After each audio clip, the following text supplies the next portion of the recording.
Let's welcome in Bryan Stern. He's an ex-U.S. Army lieutenant and the founder of Project Dynamo, an organization that is being run by civilians attempting to save Americans and allies from places all across the world in crisis, places like Afghanistan and now Ukraine. Bryan, thanks for joining us. Where are you speaking to us from today?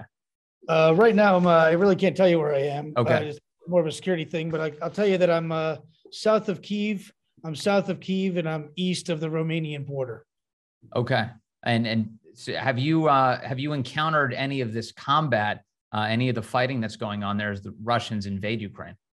Yeah, we did our first operation yesterday. Technically, I guess it was the day before. It's all kind of a blur right now. But we were actually awake. We were actually awake when the first missiles hit Kyiv. It shook our building. That we were in. And that was the trigger to start our first rescue operation, which has already been conducted. And we already got people. We already got people to the border, and our second one is underway as I speak to you right now. Now, I wanted to ask a little bit about the logistics, if you're able to talk about it. Now, how exactly are you getting people to the border? Is it by car? Because we've seen these long backups of people trying to get out of Kyiv. How is that actually taking place? So our drive yesterday was about 20 hours, from Kyiv to the border. We actually broke it up. We went from Kyiv and we came down to a spot close to the border, kind of think of it as like a one-star hotel kind of a place. We bedded down there we bedded down for the night. And then I pushed him out to the border. I was supposed to go with him to the border, but I have another bus coming down, and I frankly didn't want to be tied up in the traffic at the border. So I pushed the evacuees with my bus across, and I stayed put here to receive bus number 2. How are you deciding who to help rescue? Like, how do people get in touch with you? My understanding is, as I was reading in the intro here, that you're trying to help Americans and allies. Who are you there to support? So we'll move anybody. We'll move anyone that is safely and legally. The missiles don't seem to know if you're an American or a Ukrainian or right. Chinese or Polish or whatever.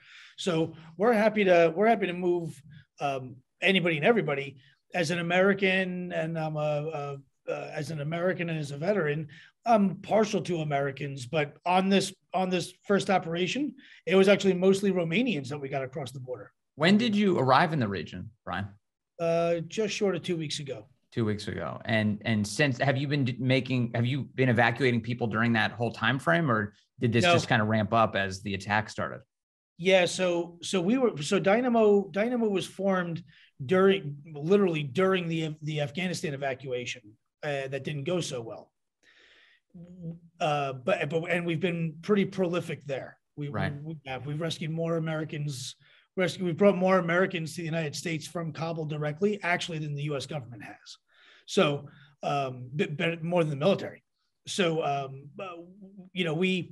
we are really creative and really innovative in swimming the lanes of international diplomacy and bureaucracy. Right. That's really what Dynamo is at its core. When Ukraine kicked off, when it started to heat up, we got asked by one of our donors who had given us money for the Afghanistan piece, and it was, honestly, they had business equities in Ukraine. He's a software guy, and he says, "I'm happy to donate to you because you guys are so good and all that good stuff." But he goes, I actually have people who I know now that are under duress. He didn't have any connection to the war in Afghanistan, and he asked. He said, "Is Dynamo going to do? Are you going to support the Ukraine?" And I kind of sat back and I said, I don't know. We're doing Afghanistan stuff all the time. Like, we are saturated with that. I kind of pushed back a little bit. And as I reflected, it occurred to me, we have the opportunity to build out the human and physical infrastructure before it's a crisis. Yes. Before missiles start flying. So I'm a guy who speaks in like metaphors all the time and analogies. I'm one of those. So one of my big taglines for our Ukrainian operation is I always say Noah built the ark before the flood, and he didn't build it in a weekend. That's kind of how I approached Ukraine. The Ukraine piece was, let's get on the street when the missiles aren't flying. Maybe nothing happens. If nothing happens, Ukraine is a beautiful place that I've never been to before. Another good reason to come here. I've been to Afghanistan a lot. I have never been to Ukraine. And let's learn the streets. Let's learn the people. Let's learn some of the cultural nuances. And let's see if we can come up with some creative ideas for, if the worst should happen, what can we do? Right. You know, what is possible? And it's a very hard thing. It's a very hard thing to try and understand what Vladimir Putin is going to do before he does it. But did those evacuations begin as the missiles began flying? Is that when you started evacuating people? Correct. Once the missiles flew, we were wheels up in about 90 minutes to 2 hours. Wow.